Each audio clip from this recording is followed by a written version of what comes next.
fucking killing me, Smalls. That's great that you started a podcast stuff like that. But Oh, we officially started? Yeah. Oh, well, you're fucking killing me, Smalls. That was 3 different starts. Ladies and gentlemen, if you are tuning in for the first time, thank you. We're going to waste about an hour of your time of hanging out with us. I'm Parker, DJ Zerocool. Joining me in studio today, my good friend Zach, and co-chair Cassidy Liederbach.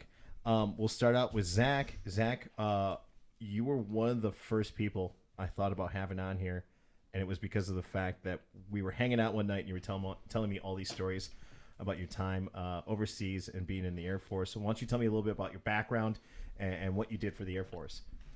Yeah, sure. So I'll give you a little bit of background, which is kind of cool. Is probably about 2004-ish. I'm dropped out of college. I'm sitting around. I'm like, man, I'm not doing anything. I'm drinking at college parties, even though I don't even go to college. I need to do something with my life. I'm 20 years old now. But the catch was I weighed about 310 pounds. Mm-hmm. So one day I just said, screw it, I'm going to start working out. A couple months go by, I'm down 50, 60 pounds. A couple more months go by, I'm actually almost at my weight where I can enlist. So I said, hey, I'm going to enlist. So I went into the recruiter's office, and funny story, did not have a branch picked out at all. And it was pretty much whoever was in their office at the time, I'm going to talk to that guy. Mm-hmm. And their Marine recruiter was actually outside of his office having a cigarette. And he saw me getting ready to go into the Air Force office, and he goes, are you sure you want to do that? And I was like, what do you mean, I'm sure you hear this from a lot of people. He's like, you don't want to join the Air Force. They're a bunch of pussies. And I looked at him, and I'm like, hey, you know what? Thank you for making my mind up for me. And I walked right into the Air Force recruiter's office. I was like, that is not what I want to deal with for the next however many years of my life. So I ended up going to the recruiter. Wanted to do something, to utilize maybe like an intelligence or something like that, but didn't really have any idea what I wanted to do. One of the things I found out was all different branches have linguists. Mm-hmm. We get to learn a language, potentially travel the world, use your language. It's a great skill to have after you get out. And one of the things the Air Force offers is you can actually fly. So that's what these funky headsets are that are just a prop for this, are my flying headset. So I said, that sounds like a really cool job. Let me do that. Well, what they didn't tell me is that's 3 years of training before you even get to fly. Oh, wow. So I ended up leaving for basic training in June of 2006 and went through basic training, went through air crew school. Then I spent 2 years in Monterey, California at the Defense Language Institute learning Korean from 6 Korean teachers. 6 kids to a classroom, 7 hours a day, 5 days a week, nothing but Korean. Holy shit. So you're doing 30 hours a week and just straight Korean? It's 4 hours of homework a night, speaking Korean all day, all night. Oh, wow. And it's just no joke. So, oh, shit. Dude, good catch. Yeah, we don't even have any napkins in here. Anything that we need, we have to send Randon out for. By the way, before we go any further, a big shout out to my little brother, Randon, who's been producing this for the last 2 weeks. And hopefully after this week, still doing it, even though we've ran into a ton of issues so far. But so you have 30 hours of Korean language that you're learning, and then on top of that, you're doing 4 hours of homework. And were you stationed in South Korea then as well? Do you know what the funny thing is? I spent 2 years learning Korean, another year plus learning how to fly in a military airplane, and I spent 0 days in my life in South Korea. Oh my God! So after language school, which was basically just party for it was a college for the military. We had dorms, we partied, had beer pong parties and big outdoor parties, and went out and caused havoc in the town. And the only difference was we just wore a uniform during the day. But it was college. It was 2 years of college. So go to Texas for a couple months, learn how to do all the intel stuff, and then I get stationed in Tucson. So thanks, sir. Yeah.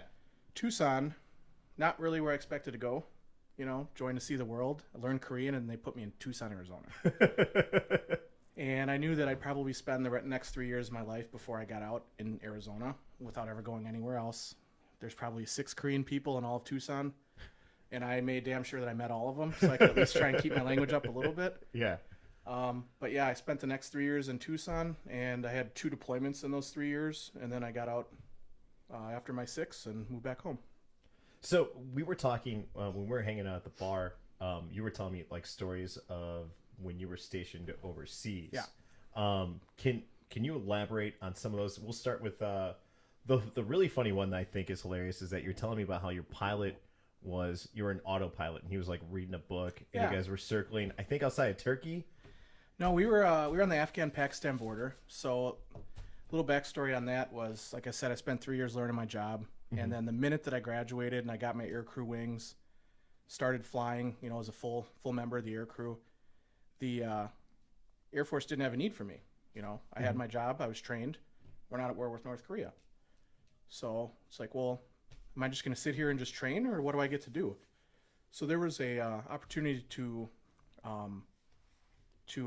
volunteer for a special ops deployment with a joint task force that does just straight anti-terror. Even though we're in Afghanistan, we're not going after the guys on the ground that are just, causing trouble. We're going after the big guys, the terrorists, Al-Qaeda guys, the high up figures. So I said, well, if I'm going to spend 3 more years in the Air Force, I might as well do something cool. So I ended up doing about 9 months in Afghanistan in 2010. And the story that, that I told you that one night was actually pretty funny is we flew, usually most of those guys, they come across the border between Pakistan and Afghanistan up in the mountains. Those guys as in insurgents? Or? Yes. Okay. Yeah, sorry. So there's other terms that we use, but that's a nice way of saying it. But they're terrorists. Yeah. Most of them are Al-Qaeda facilitators bringing foreign fighters in. They're way up in the mountains. They feel safe up there.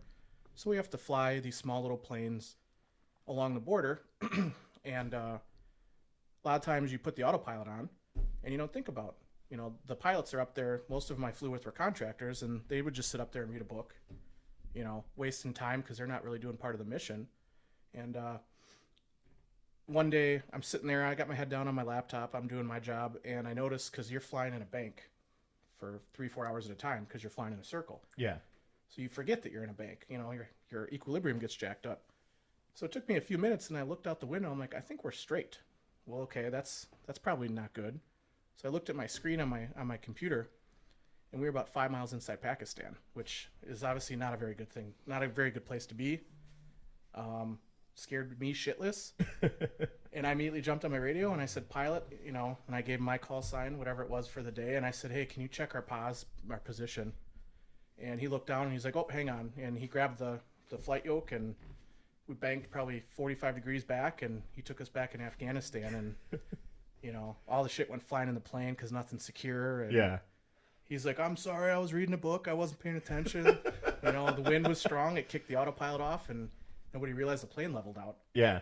So we're just flying into Pakistan. I'm sure the guy on the ground, looking at the radar screen is probably like, look at these idiots, They have no idea where they're flying, And I really wish I could meet that Pakistani radar controller guy and just ask him, yeah, like, how close were you to shooting us down that day? Thanks for not shooting us down. We unintentionally invaded your country. Yeah. That was an accident, I promise. So when you're in the back of the plane, so you said you're on your computer. Are you running Intel then, and you're just seeing what's going on in the mountains? Like, how does that all work?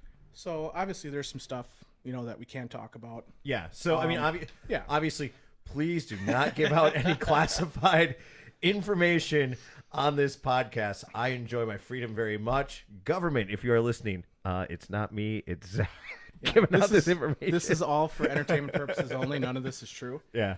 But yeah, I mean, everybody knows that we have planes that do surveillance. Everybody thinks of that and they think drones. Mm-hmm. Well, we don't just have drones. We have manned airplanes that do the same exact thing. So, we had, the sensors on the bottom that have the camera. We got the infrared on the camera. We have some signals intelligence equipment that I can't really divulge. Mm-hmm. But me being a linguist and having my Intel background, that's kind of where I fit in. So everybody kind of did a little bit of everything. Mm-hmm. Everybody meaning me and the other guy, not the pilots. Yeah. But we had some really cool, tools on there to do our job. And usually we had a set, mission list of things we need to do or look for. Mm-hmm. We had some autonomy, but usually we had a target list, and we kind of knew what we were doing for the day. So it wasn't necessarily going out and trying to find bad guys. It was, finding what the bad guys are doing at that time and just kind of keeping an eye on what pattern of life there is, what people are doing. So for that, you're just keeping an eye on these guys and seeing what they're doing. Like, for example, like if, I don't know, I'm going to use this as an example. Like, okay, they spent this day doing training. They spent this day off. Like, we saw some dudes, like, they're out running around and stuff like that. Or I don't know if they drink or whatever over there. Troop movements. Troop movement, yeah. Cassie, pull your mic a little bit closer and lower that down a little bit because you're coming in. Yeah, there you go. Yeah, talk again really quick. Yeah. Okay, yeah, I can hear you now. Yep. Funnily enough, or funny, whatever that word is enough. Funnily? Shut up. You know what I'm trying to say. They played a lot of volleyball. Oh, really? A lot of volleyball. Not as much soccer as you'd think. Mm-hmm. Taliban really liked volleyball. That's weird. Yeah. I mean, I don't know how they did it. I don't know what kind of hops those guys have, but they played a lot of volleyball. So are those guys, like, here's what I'm picturing in my head. I'm picturing these guys are up in the mountains. They're treating this like any other, like, North Wisconsin camping trip. There's tents. There's maybe a trailer, maybe a couple of outhouses and stuff like that. What exactly, what's their life like up in the mountains? Well, I mean, there's different levels. You got the villagers that have been living there for thousands of years. Those are they're ethnic Pashtun. They speak Pashto. That it's a beautiful culture. It's a beautiful, group of people. They're very, very welcome to outsiders, but they are also very, very strictly, very, very fundamentalist in a lot of times. And I'm sorry to cut for you the off. religion. Okay, that's what I was looking for the clarification on. Yeah. So, and they're very strong-willed people, very, very strong-willed people. So for the majority of the war in Afghanistan, a lot of that fighting was in that area, meaning the eastern part, like on the border. They call them the tribal areas. So those people we usually didn't have any issues with, but it was the facilitators coming in through Pakistan that were using those villages as like a place to funnel people in or as a place to attack from, knowing that there's civilian population there too. So it really wasn't, I mean, we didn't really run into like a lot of, camps in the mountains with tents and bedrolls and stuff like that. We ran into a lot of them hiding in villages among the population because they knew that's where they were safe. Oh, that's crazy. So let me ask this. Would the villagers, like, for example, like if there's some dude that doesn't belong in, like, for example, there's some dude in this building that I live in that doesn't belong here. I'm like, hey, this guy doesn't belong here. Like, were the villagers coming up to you guys and being like, hey, like, this guy doesn't belong here, or this group of people don't belong here? Yeah. So, like, how does, I know you're more so in intelligence, but how does the people that are on the ground, how exactly do they handle that then? Do they come in and pull these guys out, or do they take their time and come in? Like, how is that handled? Well, usually for my role, right, I did more, like, I was on the special ops side of things, so we didn't actually own that battle space that we were operating in.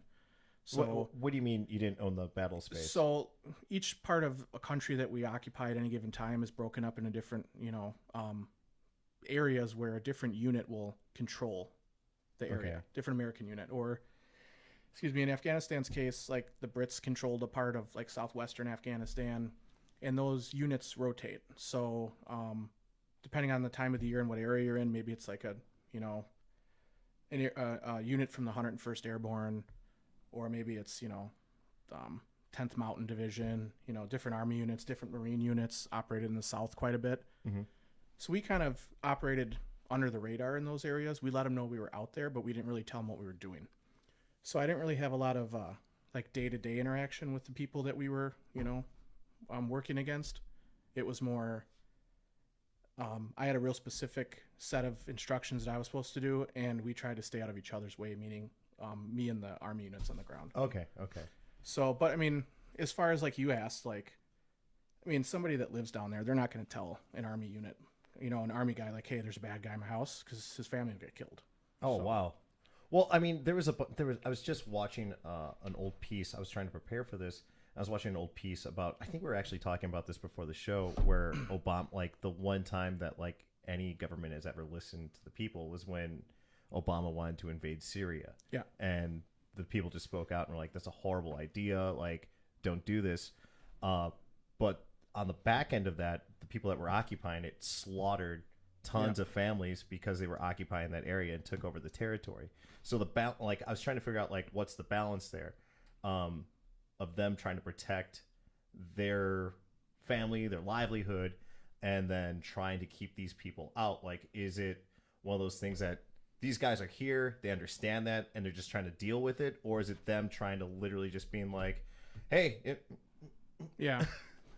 And as far as Syria is like concerned, you know, I think that was just a perfect shitstorm. I mean, it was going to happen. There are so many different elements at play in Syria. I think that was one of the main reasons why we ended up going into Syria a little bit, usually, and that was primarily just to get rid of, to help root out ISIS once they took over. But, you know, there were plans when the Syrian president initially started attacking his people and the civil war started. There were initial plans to, like, you know, maybe help squash that. oh, that's right, I totally forgot about that. He was using mustard gas on his Yeah, I people mean, he was back- dropping chlorine out of helicopters and, you know, and gassing his own people, and he was doing a lot of crazy stuff. But Syria's backed by Russia, you know. We didn't want to get into a proxy war again with Russia. So in Syria, actually, even though, you know, you don't think of them as like a world power, they do have a formidable, you know, fighting force. Mhm. And like I said, they're backed by Russia. So we very, in my opinion, I mean, I'm obviously not an expert on this type of stuff, but I think it was a good move to not get involved in that, because then we would have got, you know, sucked into like a global conflict possibly. Yeah. ISIS was just kind of a perfect, like I said, a perfect storm of, there's a huge power vacuum when we left Iraq. I was in Iraq in the end of 2011.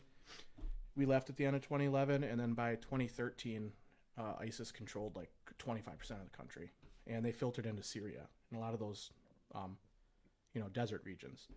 Mm-hmm. And once they built up their power, they started taking over some cities. They started fighting with the Syrian government, and then we kind of had to get involved at that point.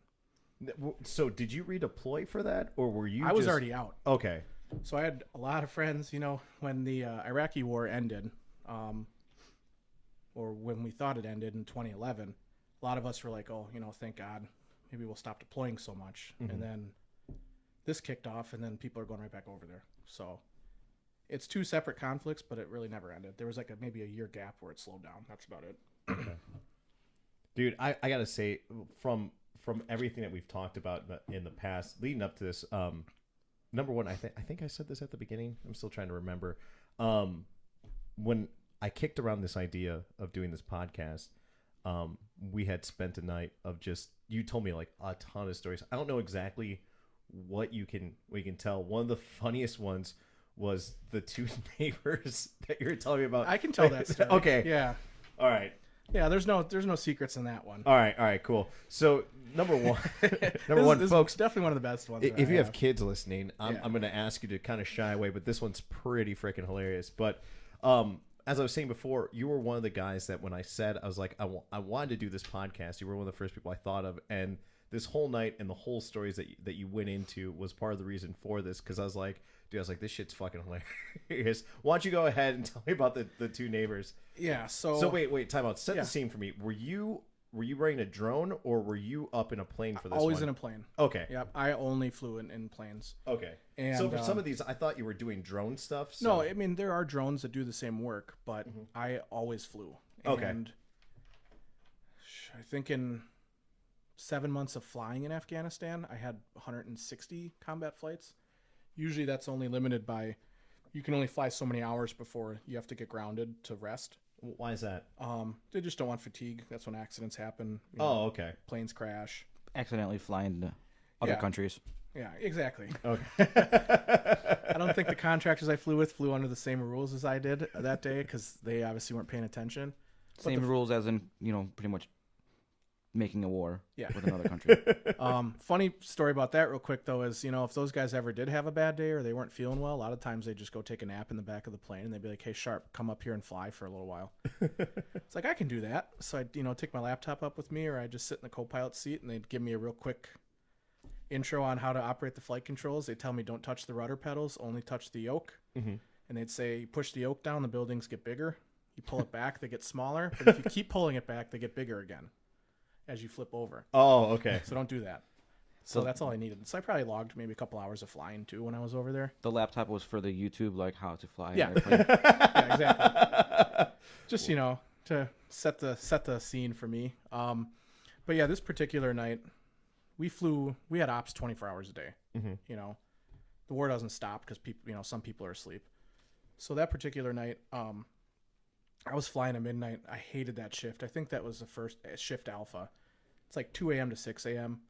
There's nothing going on, Yeah. And without giving too many specifics, we were, flying over a target, and it was basically just a compound in a village out in the middle of nowhere in like central Afghanistan. And somebody who very likely could have been somebody we were, keeping an eye on or not, can't really tell. It's dark. You're flying at, 20,000 feet. This guy comes out, and that's rare. Their outhouses are outside. Mm-hmm. So I expected him to go towards his outhouse. Well, he didn't. He climbs over. So to set the scene, right?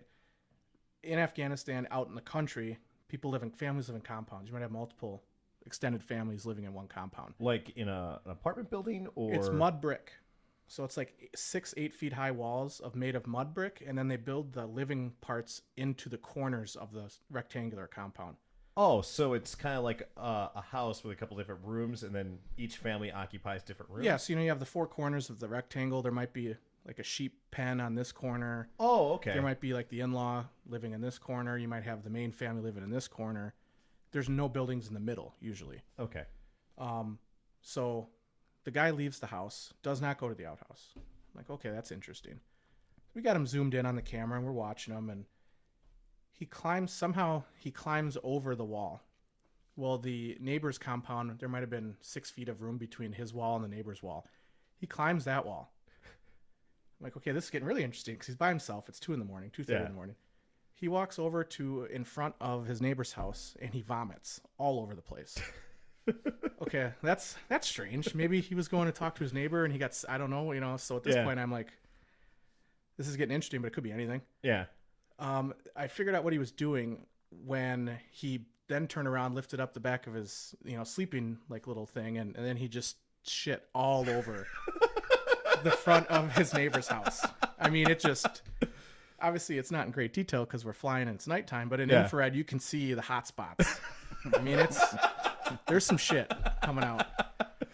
So I got the guys on the ground in my ear asking what the hell they're watching, because we transmit our feedback down to the ground. Mm-hmm. I don't know. I've never seen this. This isn't a move that I would go with. So he climbs back over the wall, goes back into his house, and that was the last time we saw him until 6 a.m. And nothing. Neighbor just comes out and is like, just assumes like someone just puked and shit on his front door. Yeah, I was off station already by the time that the neighbor got up, so I didn't get to see the outcome of that. I really wish I would have been there. But I mean, I can honestly say I never thought I would have deployed and saw something like that.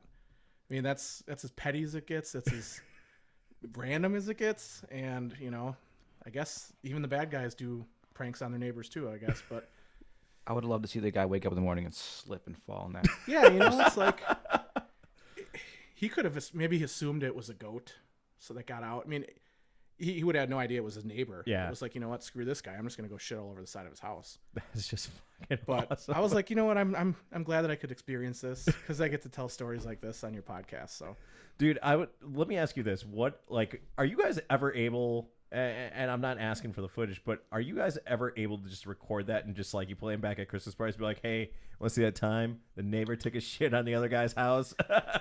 Everything does get recorded. Nothing gets released. Okay. The stuff that you see sometimes on YouTube, or the president might declassify something if it's like when we took out Baghdadi in Syria, the head of ISIS. Mm-hmm. They'll declassify that. But every second of that footage gets saved, recorded, and saved. Dude, can we get our new president to declassify this? I want to follow this story and be like, what the fuck happened the next day? I was really hoping, Trump at the end was going to be like, you know what, screw everybody. I'm opening up the floodgates. And well, they're got to open up with the last stimulus package. They have I think it's like 160 days now till they got to release all the information on UFOs and stuff like that. So I'm like, God, can't wait. Yeah, I know. That's totally gonna happen. Where it's like people are like, "See, we were right. We totally need to storm Area 51. Boom, let's go get them." See, now, I don't know the answer to that question because I get asked that by, you know, it's funny when people find out you're in the military and you deployed. The first question they ask, I'm sure you know, is, "Did you ever kill anybody?" Yeah. That's not okay. If anybody out there listening has friends that they have never talked to about their military experience, don't ask them that question. Yeah. If you're goofing around and you're drunk, ask them that question. Don't just walk up to somebody and ask them that question. Second question everybody asks when they find out you're in intel is like, "Oh, where are the aliens?" It's like, I gotta be honest, guys. The minute that I got my security clearance, that was the first thing I searched for on the classified networks, and I'm like, "Where are the fucking aliens? They gotta be out there somewhere." I don't know. So You know, that's the funny thing. Like Snowden had said the same thing, where he was just like, when he was going through everything and he had his top clearance for everything, he was like, one of the things I looked for was, I don't know if there are fucking aliens out yeah, there. man. And the scary thing about Snowden was he wasn't military as a contractor, Yeah. right? But because he maintained the networks for NSA, he had to have access to everything. Mm-hmm. So even though he wasn't in Intel and he was just, an engineer, he had to have access to every piece of equipment on every network that we have. So his clearance was higher than everybody's. So, that's a huge security risk when you have a contractor that has a clearance higher than some of the people that work at the NSA. Yeah. Just because of what he had to have access to. And, I'm sure when he started seeing some of that stuff, when he started poking around, it opened his eyes quite a bit. Well, yeah, he was the one that blew the whistle on Yeah. the Patriot Act and that we were spying on our own people. Let me ask you this, though. If you ever had that clearance, what would be the first thing you'd look up? I think I'd look up if it was like the JFK thing was really an inside job or not. Yeah. Well, funny enough, we have an Intel version of Wikipedia. And Wait, what? It's called Intellipedia. That's known. So I'm not divulging anything there, but I mean, this was unknown to me up until about today. I learned. yeah, we have a Wikipedia, like a wiki for classified networks too. So, that's how it's easy to lay out the information in like a wiki format. So when you have access to a lot of this stuff, you have access to all of these networks, and you pretty much can look up whatever you want that you have access to. You're not supposed to. That's why they have the need to know. But, if I was researching something for a project, I could just go on Intellipedia and type it in and see what popped up. I'm going to be up all night tonight going through this. You're not finding that, trust me. Oh, so that's not like on the clear web? Okay. No. Oh. See, here I was left under the impression, I was like, oh, I can look up anything now? Yeah, we do it right now. With the new there's- monitor there's- going on. Yeah, I totally put up the TV monitor now so I can look up just about anything. And the cool part is I can mirror it right to my phone, so anything I want nice. to look up. So it's like not to someone text me. Yeah, I mean, there's different levels of classification. There's different networks. Yeah, boom. In my career, in my job, I had a fairly decent clearance, because of the stuff I had to work on. But a lot of people did, so it wasn't like unique to, oh, you have a security clearance, Mm-hmm. You ran into people, especially I remember one time, real quick funny story. Well, funny to me because I've experienced it, not funny to somebody that hasn't experienced it before. But there was one day I flew a day mission, which was rare. And, I guess early morning, we're coming back to land, and our unit back home, we hadn't talked to, the pilots hadn't talked to the tower yet. They were communicating on the satellite radio to our home, ops center. Let them know we're coming back, and they're like, well, you guys can't come back. I'm like, well, why not? Like, we're under attack. I'm like, okay, well, this is a base with 30,000 Americans on it. I mean, security that you couldn't believe. Like, we're under attack, and they're like, yeah, it's legit. Like, they're shooting RPGs up at planes that are trying to land. They have suicide bombers. They're dressed in American military uniform. I think this was May 19th, 2010. Uh-huh. So I'm like, well, what are we supposed to do then? And they're like, well, you're going to have to divert. Well, this isn't, you can't just land at any airport you want. This is Afghanistan. Yeah. So we end up having to land at the international airport in Kabul, which is the capital there. I don't have any money. I don't have my wallet. I'm in a classified plane with classified equipment, so I can't leave the plane. It's 105 degrees out. It's middle of summer. I'm in uniform. The contractors aren't, so they get to go and walk around the airport, and I get to sit on the steps of the plane with my M4 and all my gear for 12 hours. So wow. We're sitting there, and I think the attack only lasted a couple hours, but we wanted to fly back. We couldn't because we didn't have fuel. Mm-hmm. Well, we wanted to buy fuel from the airport, just pay it, charge it. The contractors would charge it on a card. Well, they don't keep their card; they keep a copy. The airport wouldn't take a copy. So once the battle ended, the fight ended, we had to have another plane fly over with the credit card, so we could charge fuel, so we could fly home. So I'm literally sitting there like this, like I said, like 12 hours with nothing to do. Oh, Jesus. And, like I would walk over to the terminal to where I could see my plane still, and I'd have a cigarette. I'd have another, military guy, maybe not even from the U.S., ask me, what plane are you on? What do you do? Obviously I can't tell him anything, but Yeah. that's how I spent a whole day in Afghanistan doing absolutely nothing. And thankfully my guys went and got me some food, but I mean, that sucked. I'm sitting there and just waiting for fuel for our plane. So do you guys do you keep for example, do you keep rations up there, or is it just in case something like this happens, or is it just you guys just have the gear that you need for the mission and then you're under the assumption that you're going to land again? Or Well, I think everybody was different. I'll tell you what, I'd only been in Afghanistan for about... Hold on 1 second. Let me kill this really quick. I've said, I've done this completely unscripted and have kind of just hit the ground running on everything. I had no idea that when my air would kick on or my heat would kick on, that it would make that much noise. So we know that for now on, that we just got to kill that. I put it in eco mode. It's going to take a hot second, but yeah, that comes in clear as day. I'm sorry for cutting you off. Go back to what you were saying. Real quick, I was just saying, everybody's different. I'd only been in Afghanistan for maybe 6 weeks when that happened. Mm-hmm. So every flight after that, I brought a shit ton of food. Okay. And I mean, I'm a little bit bigger than a lot of the guys I flew with. Not quite as big as I am now. I was actually in shape back then, but I took a full-size backpack and I put an MRE in there. I put 5 or 6 Red Bulls in there. I put a couple cans of soda, a liter of water, bag of beef jerky. I mean, I loaded up because I was not going to get caught like that ever again. Usually you take if the flight's 5-6 hours, you take a snack. Yeah. And then you just crush it when you get home. A lot of times we'd crush it. We'd take a break and then we go to the gym. And then you go to sleep. You do it all over again. But that wasn't the first time or the last time that happened. So from then on, I always took a lot of food. So was that the only time that your base got attacked then, or that was the worst one for sure? Okay. I mean, that's ballsy to do that. Those guys knew what they were in for. They knew that they weren't going to get real far. That was more of a statement because it was in beginning of 2010. We had that huge troop surge. I think we went from 40,000 to 130,000 troops between 2009 2010. Wow.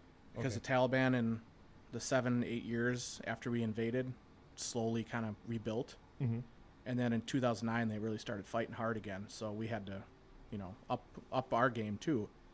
And Bagram was the biggest base. It was the symbol of America in the country, and they, as far as the Taliban goes, that was the most organized I've ever seen them. And I know they did end up getting into the base a little bit. There used to be some really cool YouTube clips of it that actually got declassified. But I didn't get to see or experience any of it because I was sitting on my steps of my plane waiting for us to kind of get rescued. Were you ever on base when any of those attacks happened? Yeah. They weren't every day. Usually it was mostly rockets and mortars. Anybody that's ever been deployed knows that. What, they just fire them in, or? Yeah, so it doesn't really take anything to shoot a rocket or a mortar, right?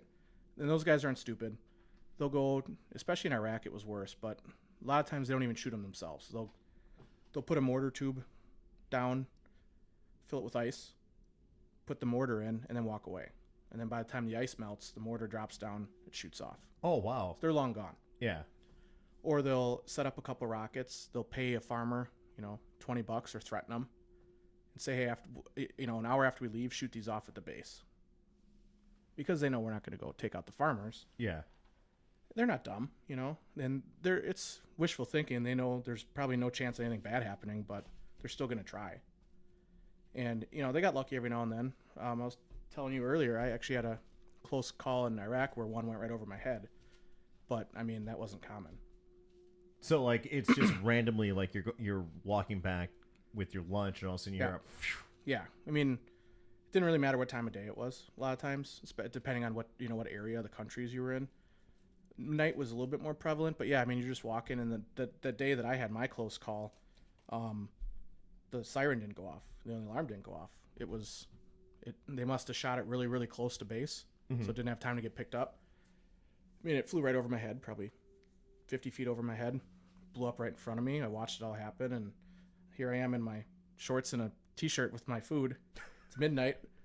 You know, I got my tennis shoes on, no socks. I don't have my shoes tied. I'm just going to get food so I can go play Xbox because I didn't fly that night. And, you know, I think damn near took my head off. And, I mean, you kind of get used to it to the point where the sirens would get off. You wouldn't even go, like, into a bunker anymore. You just go outside and start tossing the football or go light a cigarette up. Holy fuck, dude. Yeah. So it's like one of those where you're desensitive to it. 100%. Well, how many times is it going off? Here, we'll say this. Like, how many times is it going off in a week? Well, I mean, in some bases, maybe, like the one in Iraq I was in, it was probably maybe 10 to 20 times a day.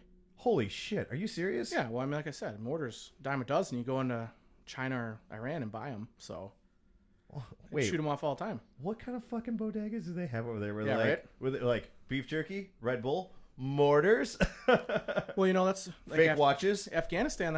It was drugs. That's how the Taliban got all their money. That's how Al Qaeda got a lot of their money was drugs, and they'd, you know, go sell their drugs for cash, and then they'd, you know, on the black market buy a lot of weapons. I'm sure a lot of times it probably wasn't even black market. It was probably a lot of governments just going, okay, here, don't tell anybody. So what drugs are they selling over there? Are they It was mostly heroin. Okay. It was some pot and mostly heroin.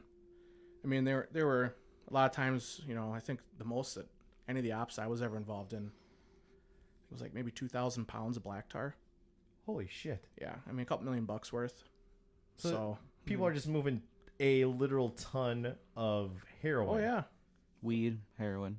yeah. I mean, I don't remember what the stats are now, but I think it was something like 90% of all like the opium in the world was at one time a couple years ago coming out of Afghanistan. Well, that was the ongoing question on why a lot of soldiers were over there. Was they were like, yeah, there's soldiers over there that were reporting that they were carting heroin fields or poppy fields. Excuse me. Yeah, I mean, there was a lot of stuff going on, you know, with our troops and what they were doing over there, and you know, it wasn't our business to tell these farmers how to live. Mm-hmm.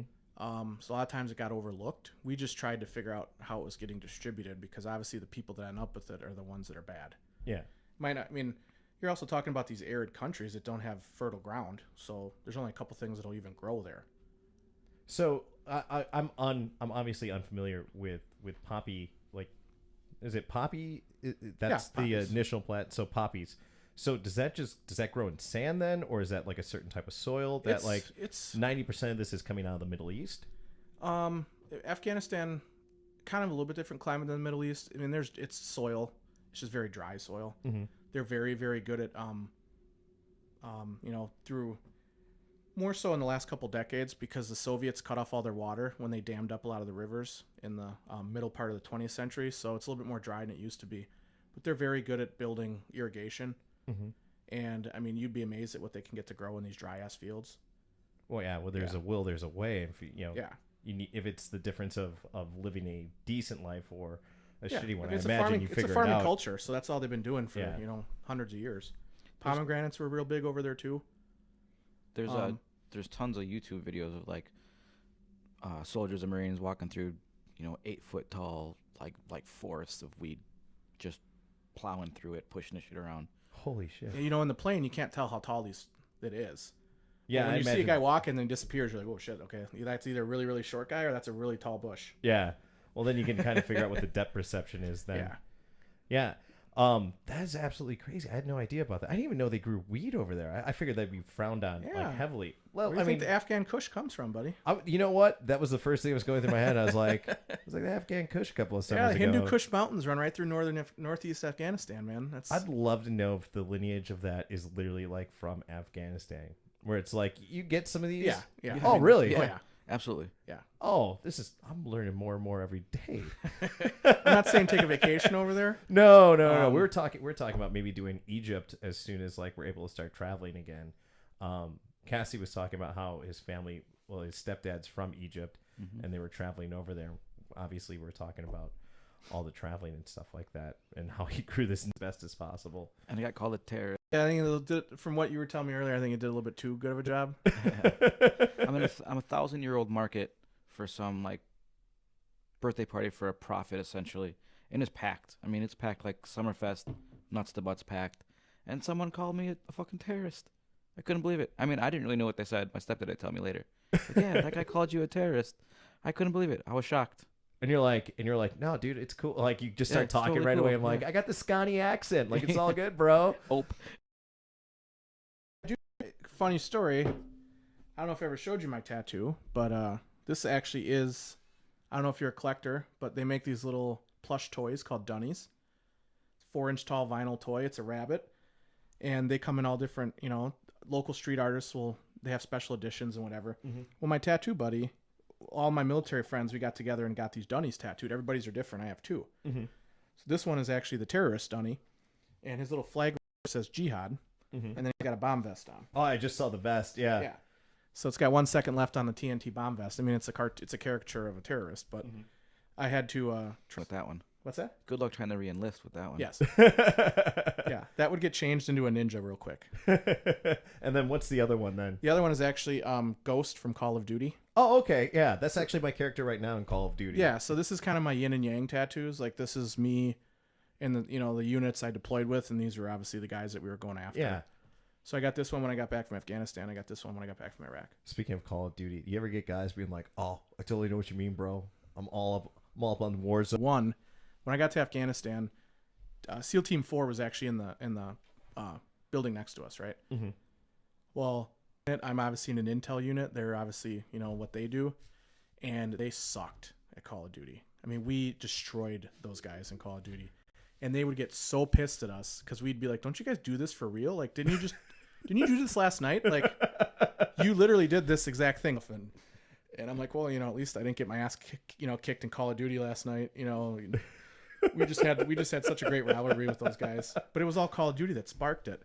One of my buddies actually talked so much shit that one day he woke up outside of his room on the ground, on the sand, outside.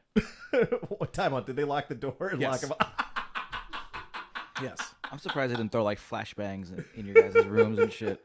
Yeah, and I think he got back at them because they all wore those stupid Vibram 5. I thought they were stupid, those 5-finger shit and all of them, because they would take them off at the door. Mm-hmm. And it just went back and forth and back and forth. I remember I used to lift every day when I was over there, and those guys would always be like, "I can't believe you're an intel," because I was young.